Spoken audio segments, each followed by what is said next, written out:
Bahujan Samaj party की राष्ट्रीय अध्यक्ष सुश्री मायावती आज 70 वर्ष की हो गई हैं। इस दौरान हर साल की तरह उन्होंने प्रेस कॉन्फ्रेंस किया, हर साल की तरह पुस्तक का विमोचन किया और विरोधियों पर निशाना साधा। जन्मदिन के मौके पर प्रेस कॉन्फ्रेंस में बहन जी ने अपनी सोशल इंजीनियरिंग का खुलासा किया तो गठबंधन के लिए नई शर्त रख दी। भाजपा पर निशाना साधा तो कांग्रेस और सपा को भी नहीं बख्शा। आज के दिन बहन जी ने अपनी प्रेस कॉन्फ्रेंस में जो खास बातें कही, आइए डालते हैं उस पर एक नजर। इनके नाम पर यहाँ अनेकों भव्य व ऐतिहासिक स्थल बनाए गए हैं तथा इनकी विशाल प्रतिमाएं लगाई गई हैं। साथ ही जनहित में अनेकों विशाल पार्क व गार्डन आदि भी बनाए गए हैं। इसके साथ साथ इनके नाम पर अनेकों नए जिले बनाए गए हैं तथा आम जनहित की भी असंख्य योजनाएं शुरू की गई हैं, जिनके अब अपने राजनीतिक स्वार्थ में विरोधी पार्टियों की सरकारें भी नकल कर रही हैं और जिनकी शुरू से ही इनके प्रति सोच व नियत मुंह में राम व बगल में छुरी की तरह ही बनी रही हैं, जिसमें अभी तक कुछ भी बदलाव नहीं आया है। साल की तमाम तारीखों में दलित बहुजन आंदोलन का इतिहास छुपा है, बहुजन नायकों का संघर्ष छुपा है। उन तमाम इतिहास और संघर्षों को समेटे आ गया है साल 2026 का बहुजन कैलेंडर। आज ही बुक करिए अपना बहुजन कैलेंडर, डिटेल्स स्क्रीन पर हैं। और जब तक मैं जिंदा रहूंगी और यदि अभी तक की तरह मेरा स्वास्थ्य भी बराबर ठीक बना रहता है तो तब तक मेरा इन वर्गों के हित व कल्याण के लिए निरंतर प्रयास व संघर्ष आदि जारी रहेगा। और इस मामले में ना तो मैं कभी झुकने वाली हूँ तथा ना ही कभी किसी के दबाव व लालच आदि में आकर अपनी पार्टी की मूवमेंट से पीछे हटने वाली हूँ, जिसके लिए बीएसपी के जन्मदाता एवं संस्थापक मान्यवर श्री कांशीराम जी ने अपनी पूरी जिंदगी समर्पित कर दी है।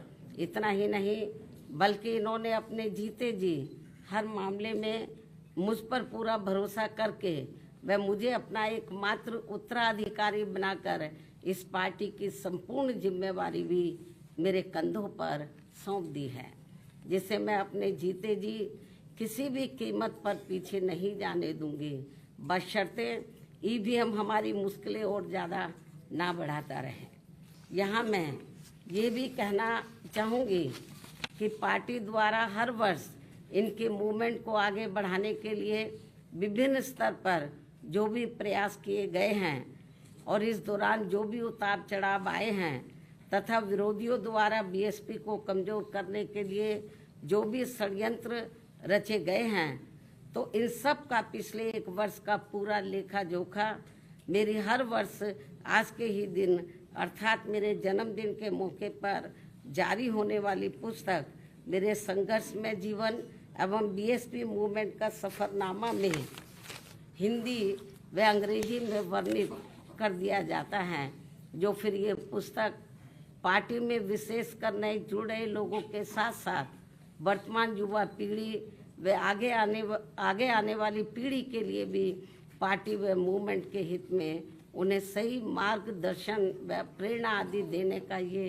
अति महत्वपूर्ण कार्य करेगी कि देश में पार्टी की मूवमेंट को आगे बढ़ने से रोकने व कमज़ोर करने के लिए पिछले कुछ वर्षों से यहाँ कांग्रेस, बीजेपी व अन्य जातिवादी पार्टियाँ आए दिन किस्म किस्म के साम दाम दंड भेद आदि अनेकों हथकंडे इस्तेमाल करती रहती हैं, जिनका सही व समय से मुंह तोड़ जवाब देकर वे हर प्रकार की सावधानी बरतते हुए ही अपनी पार्टी के लोगों को पूरे देश में बीएसपी को हर स्तर पर मजबूत बनाना है।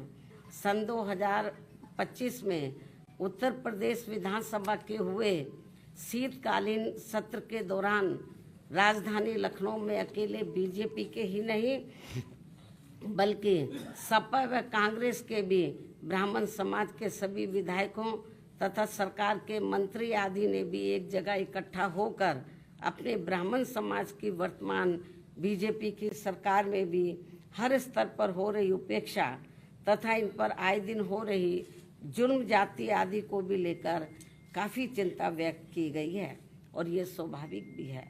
जबकि यूपी में हमारी पार्टी ने पिछले कई हुए विधानसभा चुनाव में टिकट देने व सरकार बनने पर अन्य वर्गों की तरह ब्राह्मण समाज को भी हर स्तर पर उचित भागीदारी दी है।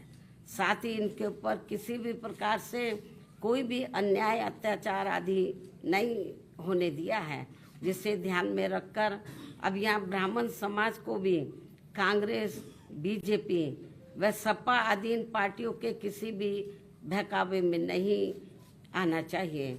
वैसे भी अब ब्राह्मण समाज को किसी का भी चोखा बाटी आदि नहीं चाहिए और न ही वे किसी की धमकी से भी डरने वाले हैं, बल्कि उन्हें हर स्तर पर पूरा मान सम्मान व उचित प्रतिनिधित्व तथा रोटी रोजी के भी साधन चाहिए।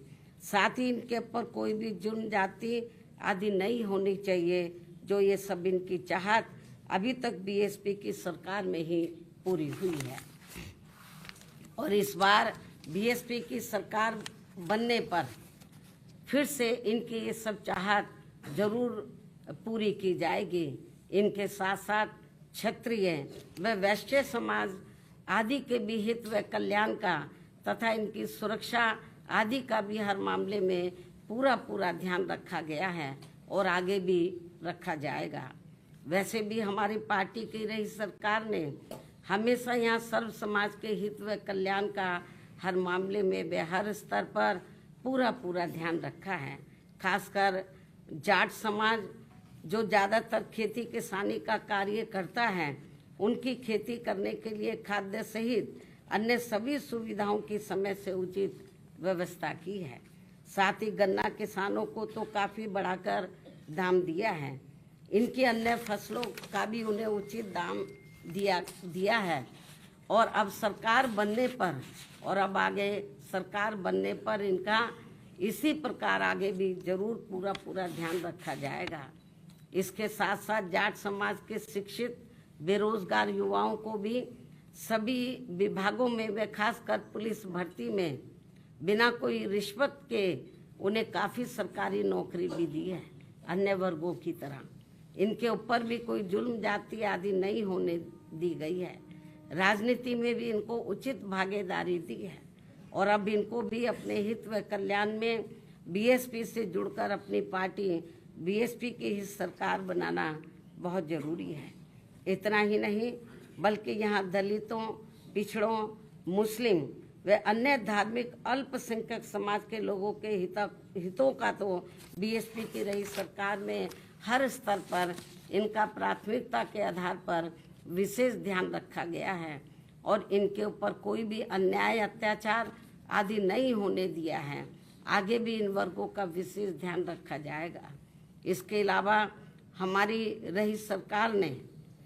पार्टी की रही सरकार ने किसी के भी मंदिर, मस्जिद व चर्च आदि को भी कोई क्षति नहीं पहुंचने दी है। बीएसपी का चारों बार का रहा शासनकाल हर मामले में काफ़ी बेहतरीन शासनकाल रहा है, जिसे प्रदेश व आम जनहित में फिर से सत्ता में लाना बहुत ज़रूरी है।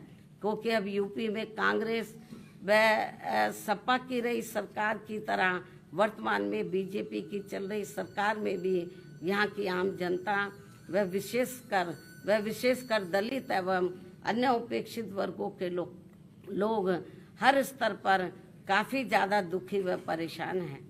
इनके नेता लोग मौजूदा सरकार में अधिकांश अपने खुद के नफ़े नुकसान में ही लगे रहते हैं।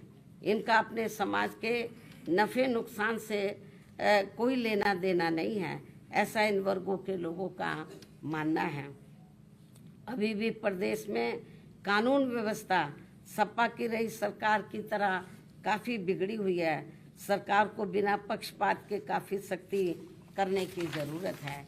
ऐसी स्थिति में यूपी की आम जनता बीएसपी के 4 बार के रहे शासनकाल को याद करके अब यहाँ बीएसपी को सत्ता में लाने का काफ़ी हद तक अपना मन बना चुकी है, जिसे पूरा करने के लिए इस बार होने वाले विधानसभा चुनाव में मैं खुद भी कोई कसर छोड़ने वाली नहीं हूँ।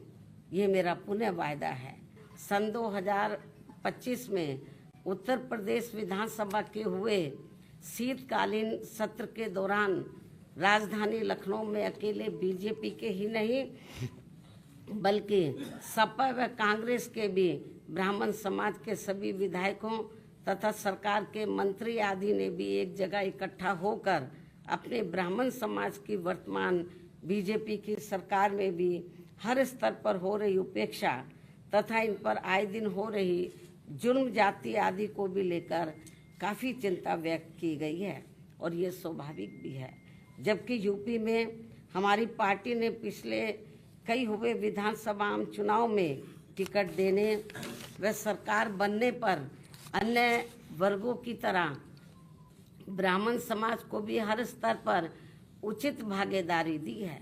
साथ ही इनके ऊपर किसी भी प्रकार से कोई भी अन्याय अत्याचार आदि नहीं होने दिया है, जिसे ध्यान में रखकर अब यहाँ ब्राह्मण समाज को भी कांग्रेस, बीजेपी व सपा आदि इन पार्टियों के किसी भी बहकावे में नहीं आना चाहिए।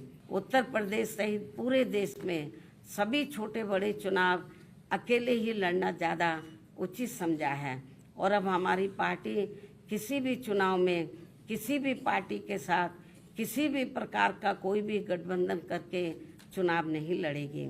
लेकिन इस संबंध में यहाँ मैं ये भी कहना चाहूँगी, जब आगे चलकर हमारी पार्टी को ये पूरा भरोसा हो जाएगा, आपकी नई बात कर रही हूँ, बरसों लगेंगे अभी, जब आगे चलकर हमारी पार्टी को ये पूरा भरोसा हो जाएगा कि बीएसपी से गठबंधन करके चुनाव लड़ने वाली पार्टी अपनी पार्टी का खासकर अपर कास्ट समाज का वोट उनकी जातिवादी मानसिकता व सोच आदि को बदलकर हमारी पार्टी को ट्रांसफर करा सकती है, तब फिर उस समय गठबंधन करके चुनाव लड़ने को लेकर जरूर सकारात्मक निर्णय लिया जा सकता है।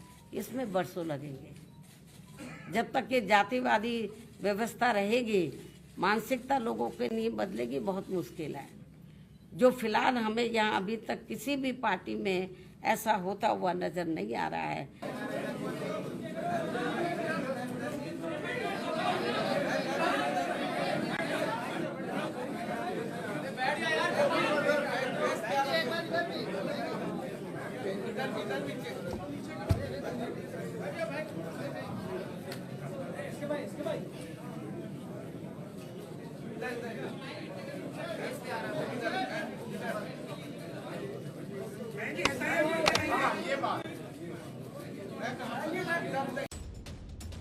इस बीच बहन जी के जन्मदिन पर उत्तर प्रदेश के मुख्यमंत्री योगी आदित्यनाथ से लेकर समाजवादी पार्टी के मुखिया अखिलेश यादव तक ने बहन जी को बधाई दी।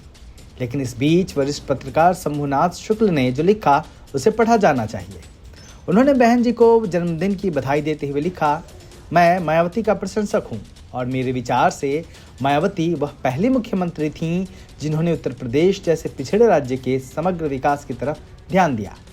मायावती ने कभी कांग्रेस, समाजवादियों या दक्षिणपंथी भाजपाइयों की तरह अगड़ा पिछड़ा की जातिवादी राजनीति नहीं की। हालांकि बड़ा सवाल यह है कि बहन जी ने भले ही जातिवादी राजनीति नहीं की, लेकिन मनवादी मीडिया ने उन्हें एक जाति की नेता बनाकर रख दिया। बहन जी ने अपने शासनकाल में तमाम वर्गों को आगे बढ़ाया, गुंडों से सुरक्षा दी, किसी एक समाज नहीं बल्कि पूरे उत्तर प्रदेश का विकास किया। बावजूद उसके उन्हें प्रदेश का एक बड़ा वर्ग स्वीकार नहीं कर सका। भारतीय राजनीति की यह एक बड़ी विडंबना है। हालांकि बहन जी ने साफ कर दिया है कि 2027 में वह कोई कसर नहीं छोड़ेंगी और पूरे दमखम के साथ उत्तर प्रदेश की राजनीति में और सत्ता में वापसी करेंगी। देखना होगा कि प्रदेश की जनता उनका कितना साथ देती है। ब्युरो रिपोर्ट, दलित दस्तक। पण या देशामध्ये इतके उद्योगपती असताना एका माणसावरती इतकी मेहरबानी या देशामध्ये होते, मी जगात तर दाखवतच नाही अजून।